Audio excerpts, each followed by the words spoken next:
오늘부터 룻기서 말씀을 전하려고 합니다.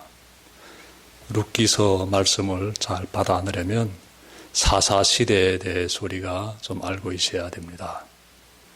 이스라엘 민족이 출애굽한 다음에 광야에서 40년 시간을 보내고 드디어 하나님께서 약속하신 가나안 땅으로 들어가게 됩니다. 그들은 가나안 땅에서 살고 있던 원주민들을 물리치고 그 땅을 차지하게 되며 그때부터 사사들이 다스리는 한 350년 정도 되는 그러한 사사 시대를 보내게 됩니다. 사사라는 사람에 대해서 우리가 좀 알아야 되는데, 사사라는 직분을 가진 사람은 하나님의 선택을 받은 이스라엘 민족의 지도자들을 가리킵니다. 하나님께서 때에 따라 사사들을 세우시고 그들을 통해서 이스라엘 민족의 역사를 끌고 가셨습니다. 사사들은 나라의 위기가 닥쳤을 때마다 세워지게 되는데, 그들은 적들을 무찌르는 그러한 지도자로서의 역할을 감당하기도 하고, 또 평상시에는 재판관이 되어서 이 사회의 정의를 세워가는 데 기여하게 됩니다.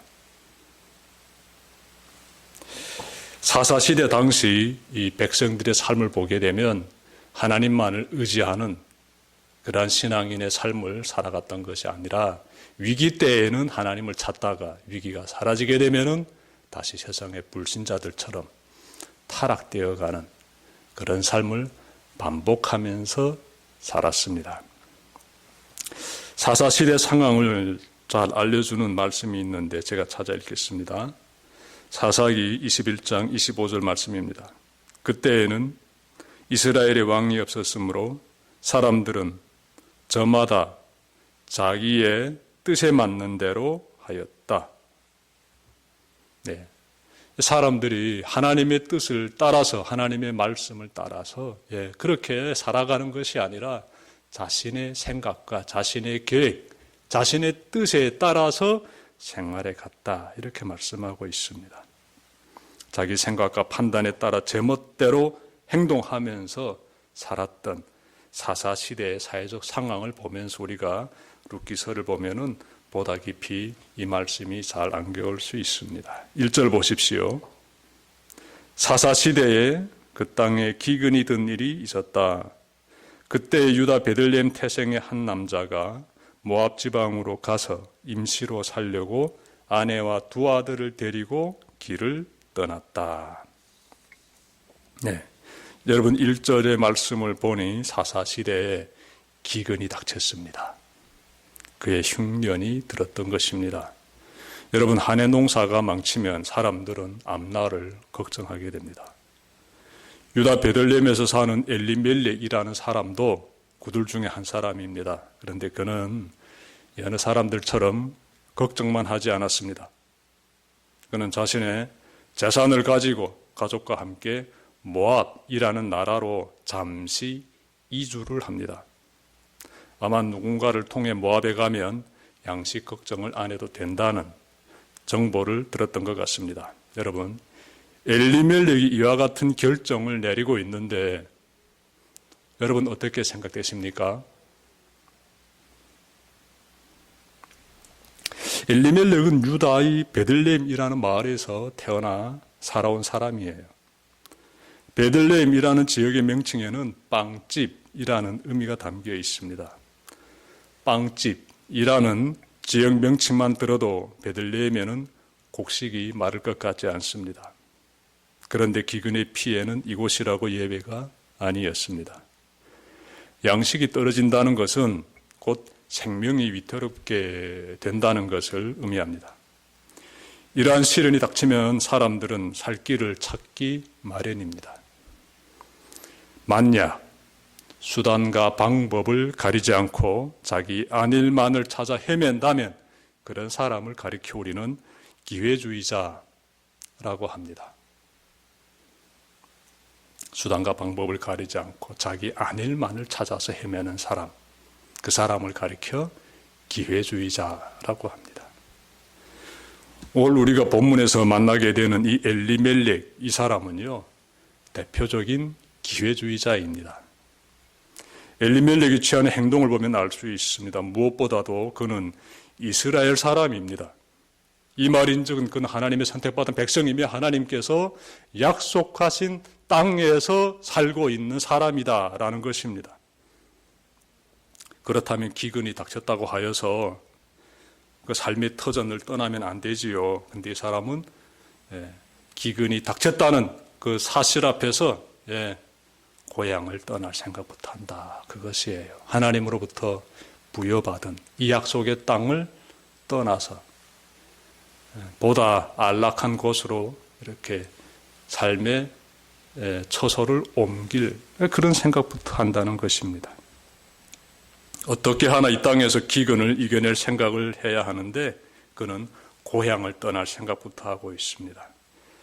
만약 그에게 재산도 없고 양식도 다 떨어져 가지고 온 가족을 정말 굶겨야만 하는 그러한 위기 가운데 지금 처해 있다면 엘리멜렉이 고향을 떠나는 행동을 조금이라도 이해할 수 있습니다.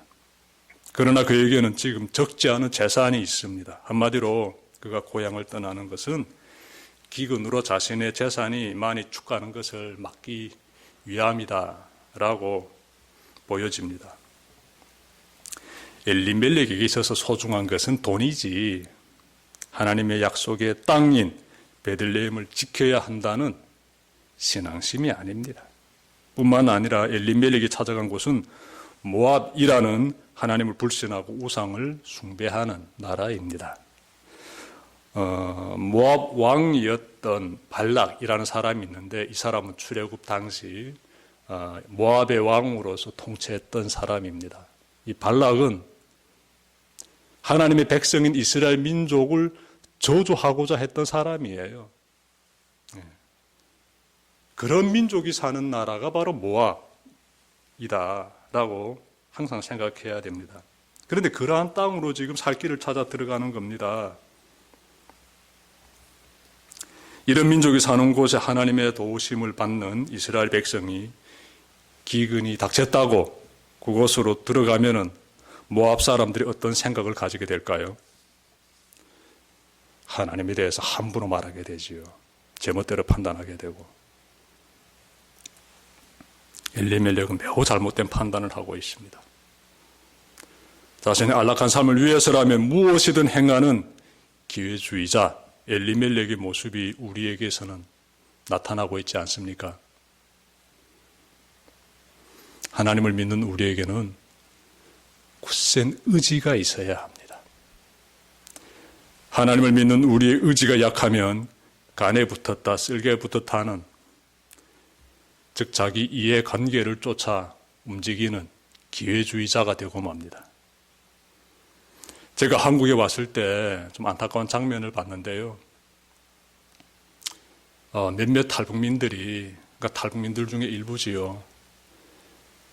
주일 오전이면 이 교회에서 예배드리고 예배 끝나자마자 정말 불이 나게 지하철 타고 또 다른 교회로 가서 오후 예배를 드립니다. 이분들은 양쪽 교회에 등록한 것이에요. 그래서 양쪽 교회로부터 매월마다 지원금을 받고 있었습니다. 참 씁쓸한 모습이지요. 기회주의자의 모습이 이와 같습니다. 자기 유익을 위해서라면 무엇이든 가리지 않는 모습. 이 오전에 예배드린 교회 사람들은 이 사람이 우리 교회 성도라고 생각하고 극진한 사랑을 베풀면서 한국 사회에서 잘 정착하고 달마다 지원금도 이렇게 주는데 그런 데는 전혀 관심을 가지지 않습니다. 내 유익만 챙기는 거예요. 그들이 어떤 마음을 가지든 관심을 가지지 않아요. 오후 되면 또 다른 교회로 가서 오후에 만나는 교인들도 이 사람이 우리 교회에 등록한 성도다라고 생각하고 또 극진히 보살펴주고 또 매달마다 지원금 주는데 어떻습니까 여러분들? 기회주의자의 모습이 이와 같지 않겠습니까? 정치인들 보니까 별로 다를 바 없습니다. 이 사람들도 자신의 유익을 위해서 이쪽 정당에 갔다 또 저쪽 정당에 갔다 이렇게 왔다 갔다 하면서 철새처럼 움직이는 모습들을 보게 됩니다. 나에게 유익이 되는 곳이라면 가차없이 자리를 옮기는 모습을 볼 때마다 쓸쓸함을 금할 수 없습니다. 이런 모습들은 전부 다 기회주의적인 모습들이에요. 엘리멜렉과 크게 다를 바 없습니다. 우리는 엘리멜렉의 추한 모습이 나에게서는 나타나고 있지 않는지 늘 각성하면서 살펴야 합니다. 만에 하나라도 그런 생각이 내 속에서 이렇게 피어난다면 어서 빨리 제거해버려야 합니다. 굳센 믿음이 사람이 돼야 돼요. 의지가 강해야 합니다. 하나님을 믿는 그 믿음의 길에서 말입니다. 기회주의자처럼 여기 왔다 저기 왔다 하면서 자기 안위를 찾아 헤매는 그런 삶을 살지 말아야지요. 시련이 다가오면 이겨내면서 말입니다. 그것이 강한 믿음을 가지고 신앙의 의지를 불태우면서 그렇게 살아내야 합니다. 여러분, 이스라엘 땅의 가뭄을 보며 하나님의 백성이 걸어가는 인생에 시련의 고비가 있음을 우리가 좀 기억합시다. 가뭄의 터널, 즉 우리 길에 가로놓여 있는 시련의 고비를 허락하신 분이 하나님이십니다. 하나님의 선택받은 이스라엘 민족이 약속의 땅 가나안 그곳에서 살아가다가 이 가뭄이라는 큰 시련을 지금 마주하고 있지 않습니까? 무엇을 말했습니까? 우리가 정말 예수님 믿고 교회에서 신앙생활을 하고 있는데 그러한 우리의 삶에도 시련이 다가온다는 것입니다. 그때는 그 시련을 이겨내야 돼요. 그렇게 함으로써 신앙을 굳세게 다져가야 합니다. 하나님께서 그것을 원하시는 것이고 그래서 이 시련을 허락하신 것입니다. 엘리멜렉처럼 아이고 시련이 왔구나, 피해야 되겠다 이렇게 살면 안 된다는 것이지요. 하나님께서는 우리가 그 시련을 잘 이겨내기를 원하십니다. 그래야 할 때 우리의 신앙이 확고해지게 됩니다. 엘리멜렉이 만약 기근이 때에 가지고 있던 그 재산을 가지고 자신과 가족만 먹고 사는 것이 아니라 주변의 어려운 사람들과 더불어서 그 재산을 사용했다라면 성경은 참 엘리멜렉에 대해서 정말 훌륭한 삶을 살았던 사람이다라고 기록했을 것입니다. 여러분, 정말 엘리멜렉의 부끄러운 인생이 우리의 삶에서는 나타나지 말아야 합니다. 엘리멜렉은 자신의 계획대로 모압에 들어가 위기를 잘 넘겼을까요? 3절 보십시오. 그는 얼마 뒤 아내와 두 아들을 이 세상에 남겨두고 숨을 거뒀습니다. 3절 제가 읽겠습니다. 그러다가 나오미의 남편 엘리멜렉이 죽고 이어진 내용 나오미와 두 아들만 남았다. 이렇게 말씀하고 있습니다. 그뿐만이 아닙니다. 5절 보니까 두 아들인 말론과 기련도 그곳에서 죽었다라고 말씀하고 있어요. 21절 보니 모압 땅에 들어갈 때 가지고 갔던 그 많은 재산 다 사라져 버렸다라고 말씀하고 있습니다. 그러니 엘리멜렉이 세웠던 계획은 그대로 진행되는 것이 아니라 다 무용지물이 되어버린 것이에요. 자신의 계획대로 삶이 전개되지 않았다는 것이지요. 여러분, 하나님의 백성이 하나님의 뜻을 떠나 제멋대로 행동할 때 하나님은 치십니다. 하나님의 백성이 하나님의 뜻을 떠나 제멋대로 행동할 때 하나님의 채찍이 임한다는 사실 잊지 마시길 바랍니다. 누가복음 15장 보시면 예수님께서 비유로 말씀하신 한 청년의 이야기가 나옵니다. 그 청년은 아버지의 유산을 미리 받아가지고 세상으로 나가 자기 뜻대로 그 돈을 사용하기 시작합니다. 결과는 어땠을까요? 그 청년 아마 아버지로 받던 그 유산으로 사업을 크게 하여 지금보다 화려한 삶을 오래오래 살고 싶었을 것입니다. 그런데 자신이 계획대로 전개되는 것이 아니라 사업이 다 망하게 되고 돈은 다 사라지게 되고 거지가 되어버린 자신의 실상을 보게 됩니다. 그래서 다시 회개하고 아버지에게로 돌아가게 되지요. 그런데 룻기에 나오는 엘리멜렉의 삶을 보니까 그에게는 회개의 기회조차 없습니다. 모르겠습니다. 엘리멜렉이 그 모압 땅에서 숨질 때, 그때 정말 기회주의자처럼 살아온 자신의 인생을 돌아보면서 처절하게 회개했을지 그건 알 수 없어요. 성경이 말씀하고 있지 않습니다. 그건 그냥 모압 땅에서 죽었다라고만 말씀하고 있습니다. 바라건대 엘리멜렉이 숨지는 마지막 그 순간에 비로소 기회주의자의 삶의 그 쓰디쓴 결과를 바라보면서 회개하기를 바랄 뿐입니다.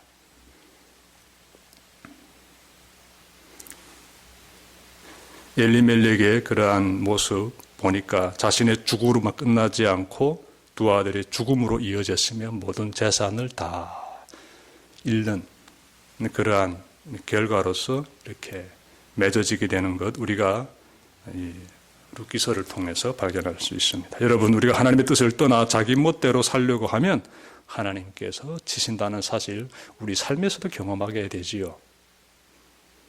엘리멜렉의 삶에서만 나타나는 것이 아니라 하나님을 믿는 백성이라게 되면은 우리 모두의 삶에서도 나타날 수 있습니다.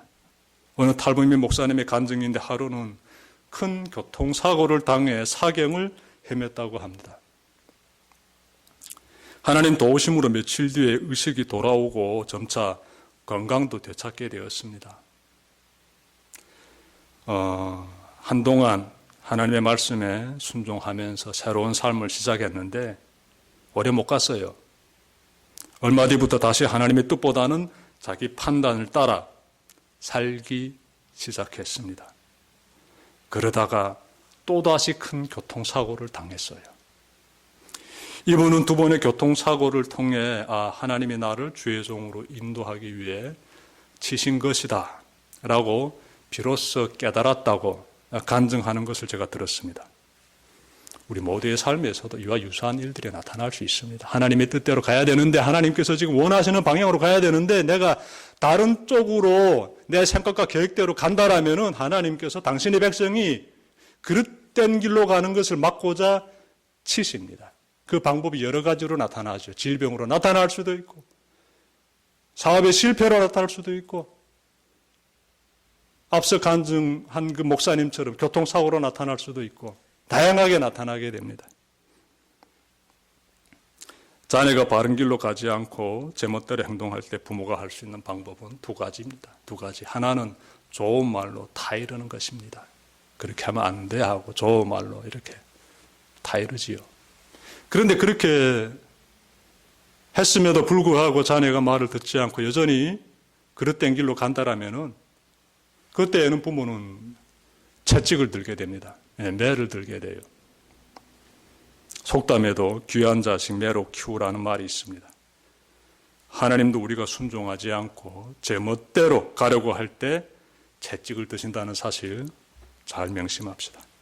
그러니 하나님의 그 채찍을 맞기 전에 하나님의 말씀에 즐거이 순종하면서 걸어가는 여러분들 다 되시기를 바랍니다.